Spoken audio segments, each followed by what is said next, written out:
did Jesus break the Sabbath? A lot of people think that he did. After all, didn't the Sabbath say you're not supposed to harvest grain? And did not his disciples do exactly that? Harvest grain on the Sabbath. You might think, oh, that's a tiny, small, pedantic point. Who would even think about worrying about such a thing? In a world that's full of grief and trouble and pain and stress, you're going to talk about the harvesting of grain on Sabbath 2,000 years ago. We are, because there's a very special point in this. And the point isn't about the grain that we eat, but the point is, what kind of a God is God? And in more particular, what kind of a God is Jesus? And what kind of rules do we have?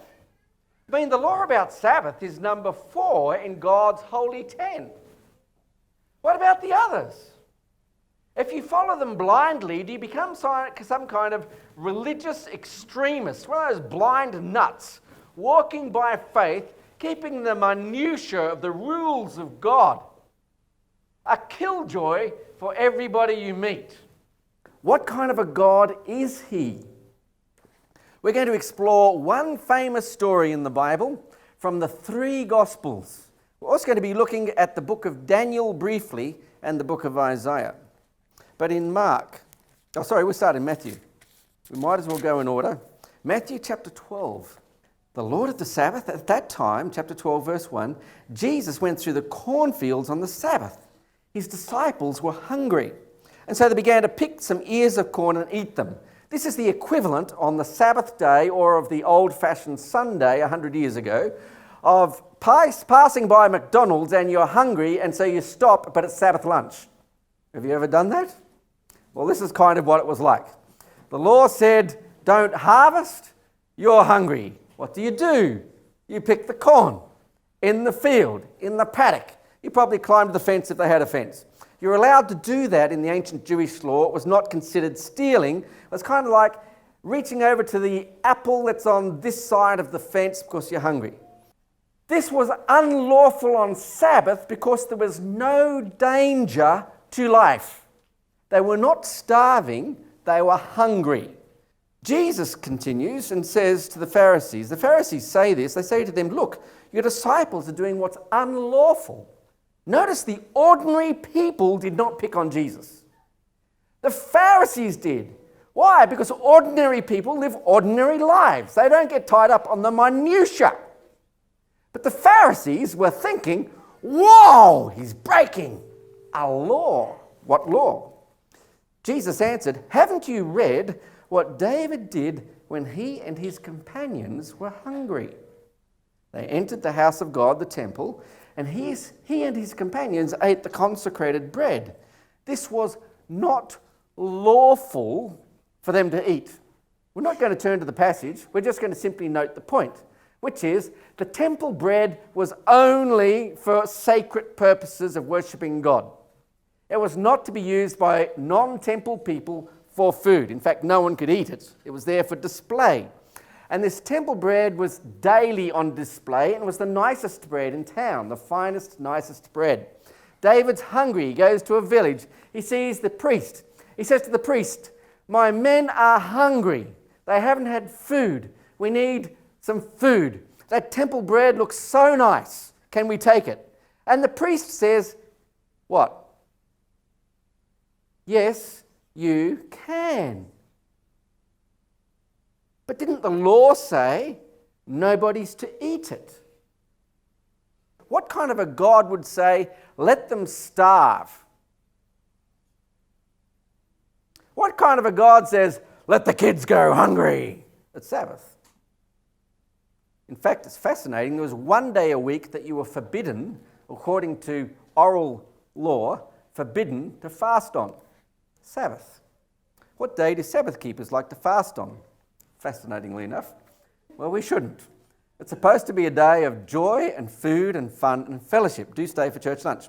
Jesus continues. Haven't you read in the law that on the Sabbath the priests in the temple desecrate the day and yet are innocent? Haven't you heard people laugh about Sabbath And they say, but that's the busiest day of the week for who? Pastors. Aren't church pastors breaking the Sabbath? Jesus picks up on this argument and says, well, have you heard some of the Pharisees who say, maybe David sinned? Have you heard other of the Pharisees say, maybe priests are doing wrong? But the ordinary people were not asking those questions. You see, there's a raging controversy going on in the time of Christ between the pedantic, ridiculous rules of the Pharisees who were ruling people through legalism versus what was the common understanding of the people from the most ancient times about the precedents in the law of God. We're going to come to another example shortly, but Jesus spoke about the priests in the temple. Are they breaking Sabbath? We're going to answer that question shortly. Or, haven't you read in the law that on Sabbath the priests desecrate the day and yet are innocent? Verse 6, I tell you, one greater than the temple is here, and if you'd known what these words mean, I desire mercy, not sacrifice, you wouldn't have condemned the innocent. For who? The Son of whom? Man is what? Lord of what? Sabbath. So surely if priests break the day, if King David breaks the day, who's to say the Lord of the Sabbath shouldn't? You can continue that sentence, can't you, in your mind? Have you heard people say that? I have, numerous times. Well, going on from that place, he goes to their synagogue. A man with a shriveled hand is there, looking for a reason to accuse Jesus. They say, is it lawful to do what now? Heal on Sabbath. They're having a raging controversy over what? Sabbath. And all the jokes and accusations and that I experience sometimes in life, or the real serious points, the pastors don't observe Sabbath. And can you actually go to Macca's? And what is it like sitting in the back seat of a car on a hot and sunny day and you're starving and parents are, what kind of a God is a God of Sabbath? Isn't it better just think Jesus is broke it, get out and enjoy your life? Man, get a life. Isn't that what life is about? Living? How does Sabbath relate to that? Isn't Jesus Lord of the Sabbath? Surely he can break it if he wants to. Well, going on, he goes up to the synagogue. The man with the shriveled hand is there. And looking for a chance to accuse Jesus, they say, is it lawful to heal on Sabbath? Jesus says to them, if any of you has a what? What is Jesus quoting? Yeah, sheep. The law about sheep. Well answered, by the way. Jesus quotes the law of sheep. On what? Sabbath. And the law about sheep on Sabbath said what? If your sheep is in the ditch and your sheep needs rescuing from the ditch and the sheep is about to die and it's Sabbath, what do? Oh, you get rid of Sabbath, toss it away because sheep are more important than Sabbath. Who gives a stuff about God's laws when you have a dying sheep? Is that what they said? No.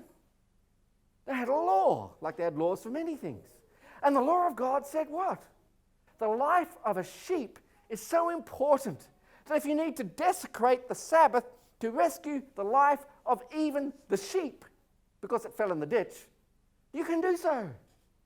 Why let a horse suffer caught up in a barbed wire fence and wait 24 hours because it happened Friday afternoon just at sunset until Sunday morning and you can rescue it in good time? Shouldn't you give the poor animal some relief and mercy when the animal requires it?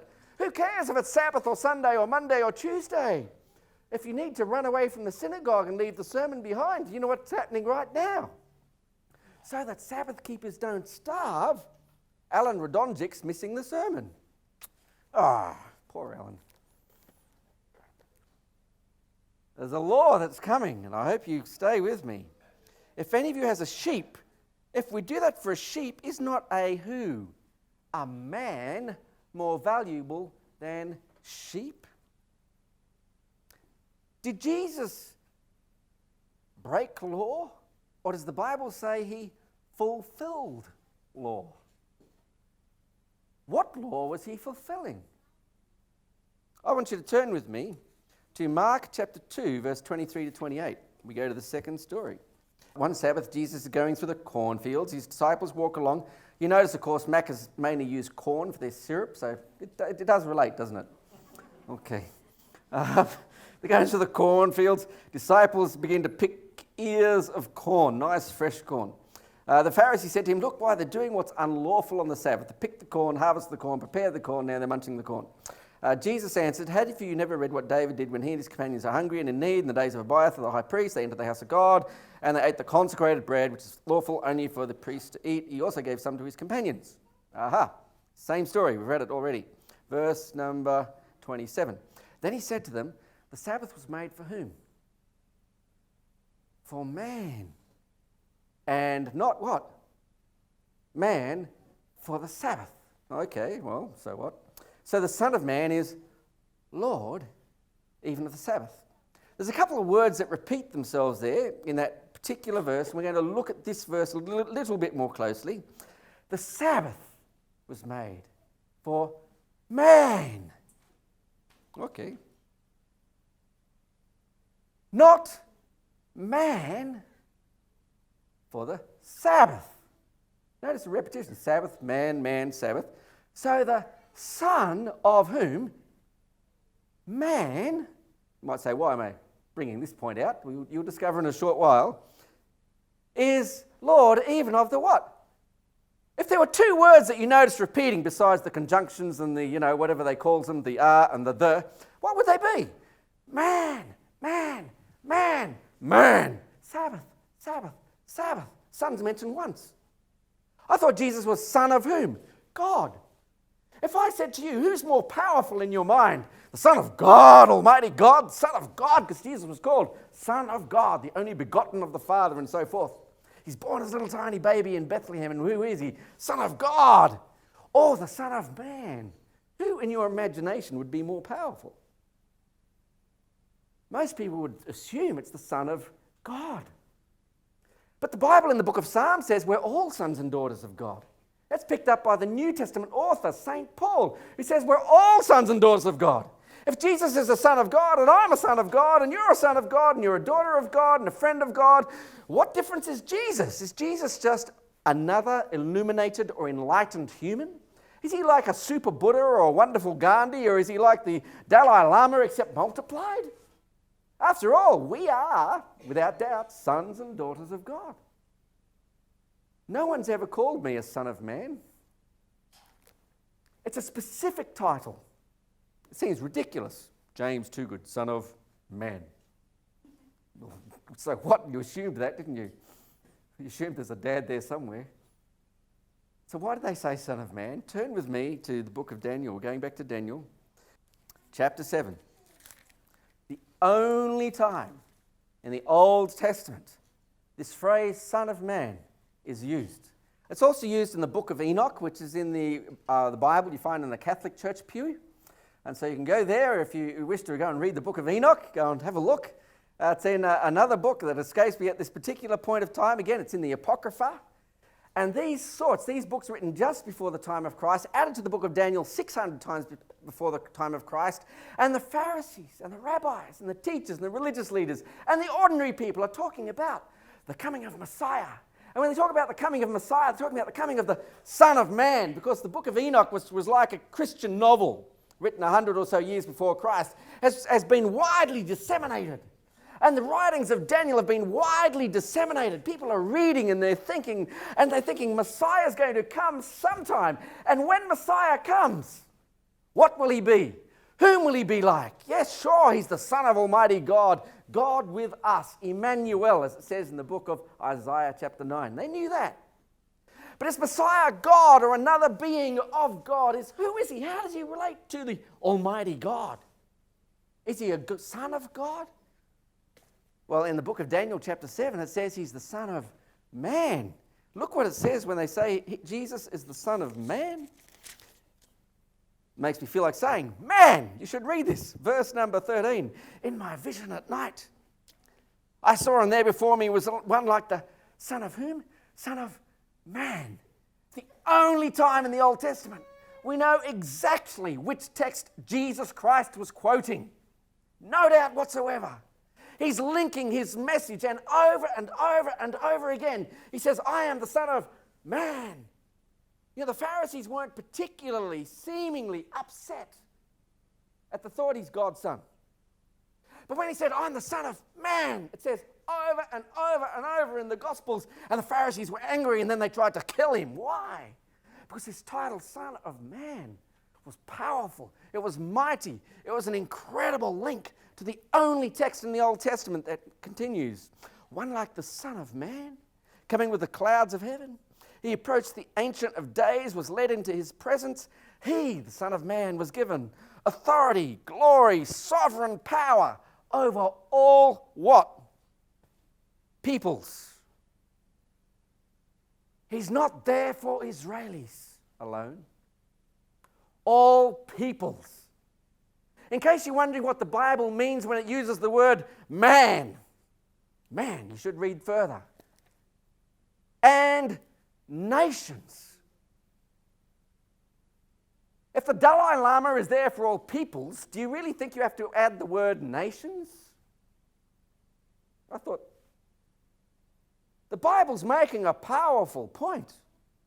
Messiah, the Son of God, the Son of David, the great-great ancestor of Adam, also from God. Messiah, Son of Man, was the Messiah for all humanity. This is something about which there is absolutely not a single shred of doubt. Jesus was not going to come. Messiah was not going to come and reign. He wasn't a Jewish Messiah for an Israeli race. He didn't come to rescue a Jewish nation. He came to rescue an entire planet. That's why Jesus says to Nicodemus, for God so loved what? The Jewish nation?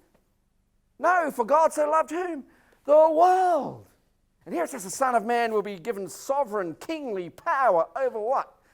Peoples and nations. And men of every language. Do you really have to say that? If you've ever wondered whether the words of Jesus that he spoke in the times that he was around in 2,000 years ago were for the Jewish people, done in a Jewish fashion, in a Jewish way, and it was just for them, and it had limited meaning for the entire world, and we needed St. Paul. Just listen to who Jesus talks about. He says, I'm not just Jewish, I'm the Son of Man. The Pharisees are so upset. They go away and make plans to kill him. Come now back to the book of Mark, and we begin to understand what Jesus is saying. His disciples are picking corn, and they begin arguing about Sabbath. What should you do or not do on the Sabbath? Jesus says that the Sabbath was made for what? In what context do you think he uses the word man? Oh, well, let's keep reading. And not man for the Sabbath. So the Son of whom? Man, the nations, the languages, the peoples of a planet, a global village, is Lord. Even of what? Sabbath. That's made for Jews? It doesn't say that. Unfortunately, Seventh-day Adventists are not alone. It was the Puritans, and then the Methodists, and following Protestants, and then the Seventh-day Adventists, who became so excited about keeping a day holy for God. They made so many rules and restrictions and legislations. It made Sunday as a Sabbath so odorous, smelled so bad, to normal, logical, modern people, Sunday's been kicked out. And the truth is, sometimes Seventh-day Adventists make the Sabbath, Jesus observed, similarly a bit legalistic. And are we surprised when the result is the same as has been experienced by denominations before us? What about the Sabbath? Did Jesus break it? The Son of Man is Lord even of the Sabbath? Even for nations and peoples and multitudes? We discover at the beginning of Mark chapter 2, verse 10, Jesus said, I'm the Son of Man. I forgive sin. Remember, he had sovereign power over all the nations, all the peoples, all the languages, and he flaunts his power in this same chapter. And he begins by healing a man and then saying, you think that I shouldn't heal? I'm the Son of Man. I have sovereign power over peoples and nations and languages and even death and sickness and anything and everything. And he goes and works his power. And the Pharisees mumble, grumble, grumble, grumble, grumble. And Jesus says, I'm going to prove to you I'm the Son of Man. Heals the man. And a withered arm grows whole before their very eyes. And they then plot to kill him. That's what I call a religious argument. They follow him and say, you're a Sabbath breaker. Jesus actually kept the Torah. I'd just like to share with you the arguments that were raging around that time. They weren't really arguments. They were the repetition of the ancient thoughts that those Pharisees actually knew about.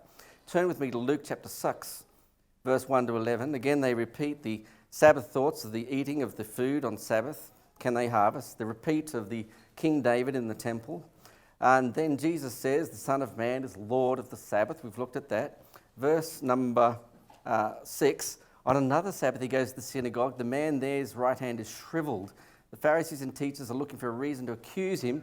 They watch him to see if he would heal on Sabbath. Let's talk about that just for a little moment. Is it okay to heal on Sabbath? Jesus responds famously. I ask you in verse number 9, what is lawful from Torah?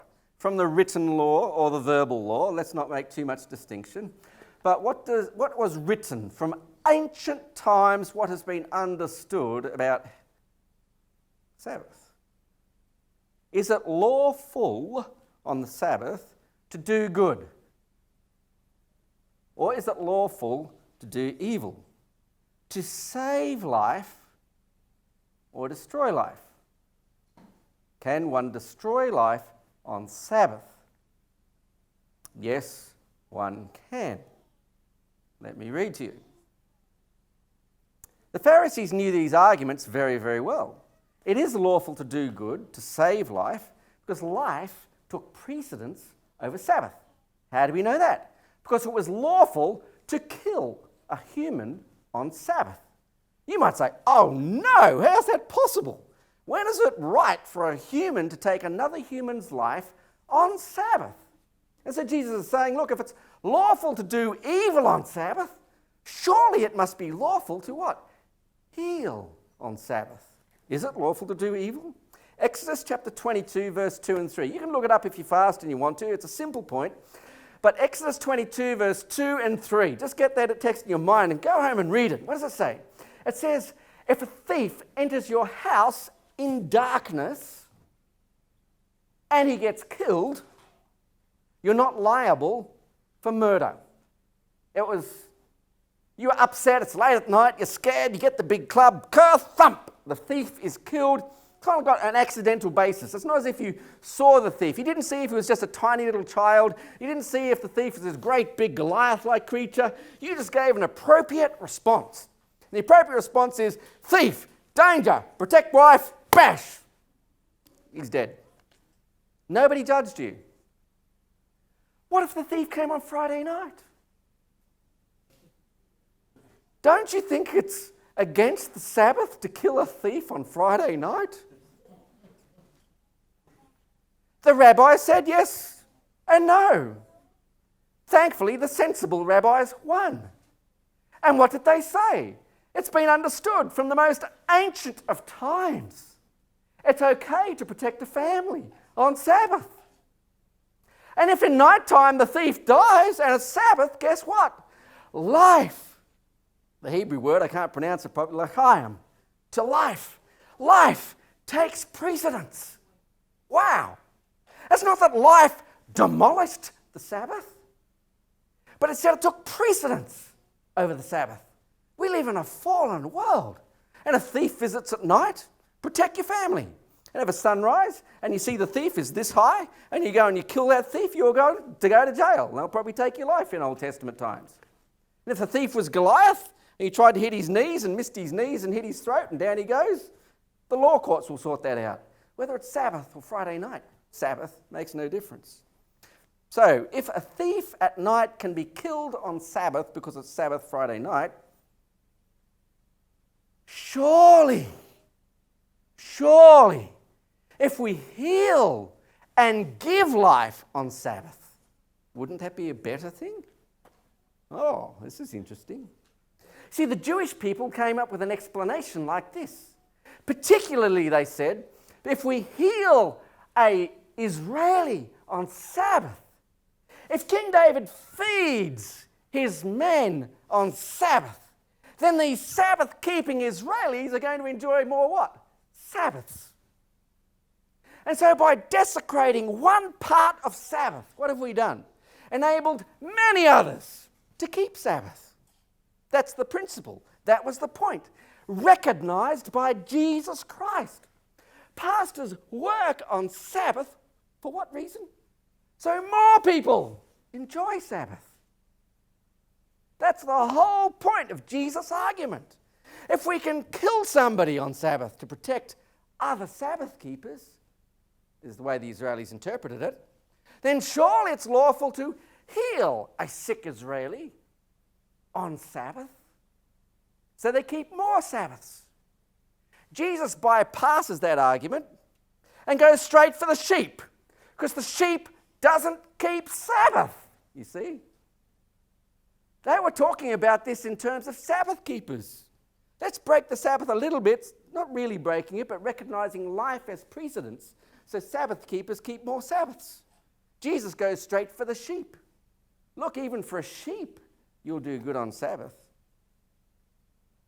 Life takes precedence. If your child is going to be circumcised, on what day do you take it to be circumcised? It's the 8th day. Well, what happens if the 8th day was a Sabbath day? Does that mean the Jewish doctor or the Jewish rabbi has to do the circumcision on the 8th day, get out his knives and clean them ready for the operation? The people gather around, they're going to cut a person's body, a man's part that's very precious to him. Is that life-threatening? Please don't tell me circumcision's life-threatening if you do it on the 9th day instead of the 8th day. That's a ridiculous argument. No, but circumcision took precedence over Sabbath. It involved the doctor working to what? Recognize the value of what? Circumcision was given so that Abraham would remember what? It's not his power, even though us men like to think it is, over women that creates babies. It's God working a miracle somehow in human wombs. Don't ask me to explain it because I don't understand the God part. I'm a little bit okay with the birds and the bees. I just prefer not to explain that. But this is what the arguments were raging about. Circumcision. On Sabbath? Of course. Life takes precedence. Rabbi Simon lived about 100 years after Christ, or 70 years after Christ. He says, the Sabbath is holy to you. The Old Testament does not say, you are holy to the Sabbath. Jesus said, the Sabbath is for what? The rabbi said the Sabbath is holy to, who is the you that the rabbi talks about? Israelis, Jewish people, of course. It's not that Jewish people are subservient to the Sabbath, unless you're a Pharisee trying to get religious power. No, Jewish people are not subservient to the Sabbath because the Sabbath is holy to you, set apart for you. And the rabbi's thinking of us fantastic Israelis. Forget those pagan Romans. Jesus says, ignoring the debate and the words of the Pharisees, twisting it slightly, he says, I am the Son of Man, and the Sabbath is for please, I don't mind if you disagree with the sermon, but please, when you leave, let's have the intellectual honesty to allow each other enough degree of freedom to recognise the word man is about 3 words away from the next use of the word man. And if the Lord of the Sabbath is the Son of Man, of a Sabbath for man, let's just acknowledge that Jesus just might have been a somewhat intelligent, wise, consistent kind of interpreter of his own ways. He could have just said the Sabbath's holy for you, but he said man, linked himself to the Son of Man and his sovereign power, man. And the Israelis thought it's for us. And Jesus says it's for man. What, those pagan Romans? For man. But what was the principle? Not what the Pharisees and the scribes said. It was the ancient principle to life. I get asked questions like this quite often. Is it okay to feed the starving on Sabbath? Yep, sure. Okay, rightio, fair enough. Seventh-day Adventists believe that Mother Teresa does a good job by working on Sabbath. Seventh-day Adventist nurses and doctors work in Canberra Hospital on Sabbath. And in the Seventh-day Adventist Church, I'm back to poke fun at me, but Seventh-day Adventists think that it's a kosher kind of like happy occupation. If you want to earn some money on Sabbath, just make sure you choose the job of doctor or nurse. We'll forgive you. God forbid that a teacher should work on Sabbath. Okay, that's the way we go. Remembering poking fun at Seventh-day Adventists is easy. It's a little bit harder now because the older denominations no longer observe Sunday as Sabbath. Okay, it's fine to work on any day you want.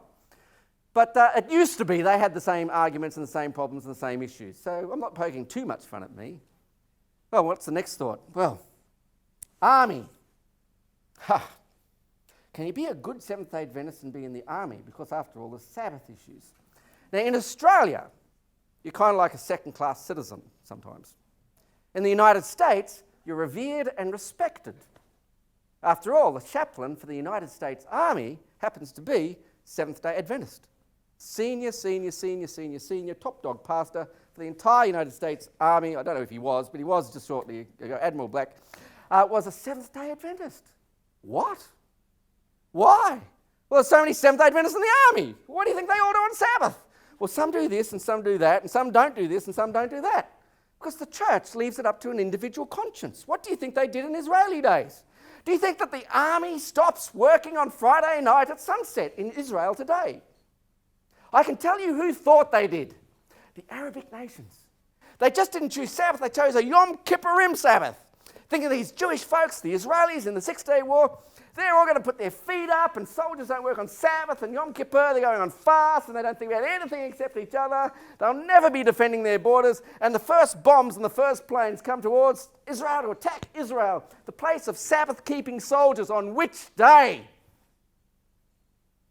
And do you think those Jewish soldiers sat back and said, we don't defend ourselves at Sabbath? Do you think they were like that in Jesus' time? Do you think they were like that in Old Testament times? Do you think in the most ancient Jewish ways of explaining Sabbath, that soldiers refused to defend innocent people on Sabbath? What has greater value to life? Oh, power stations.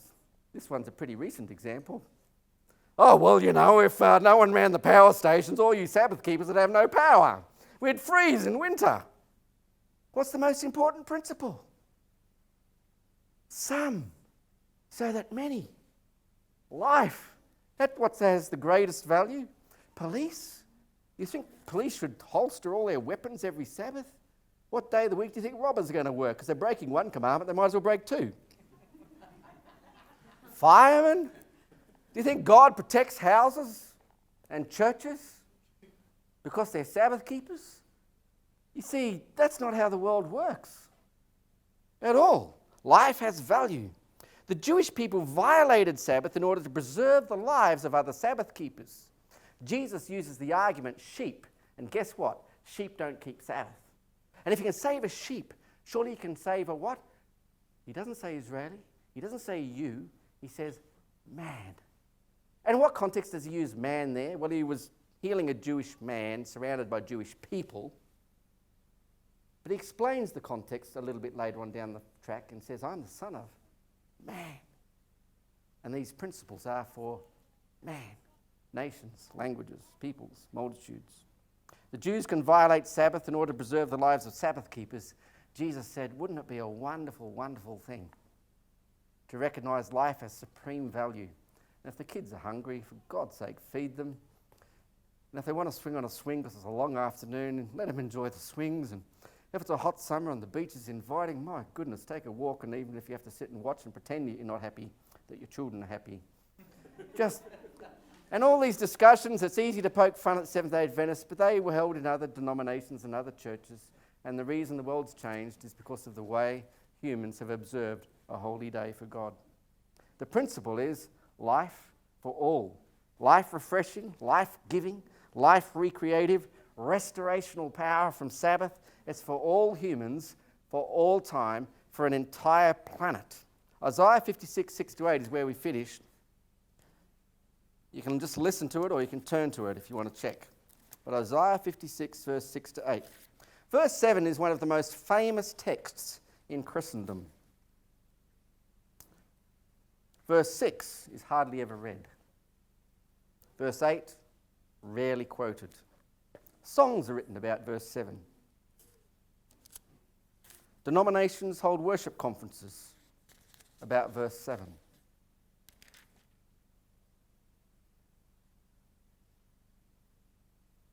You know how easy it is to find a church to celebrate Good Friday? And how easy it is to find a church to celebrate Good Sunday? Have you noticed they close on Sabbath?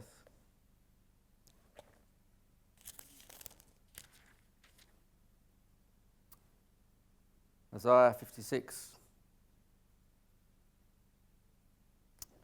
verse 6. We're going to read these 3 verses in context.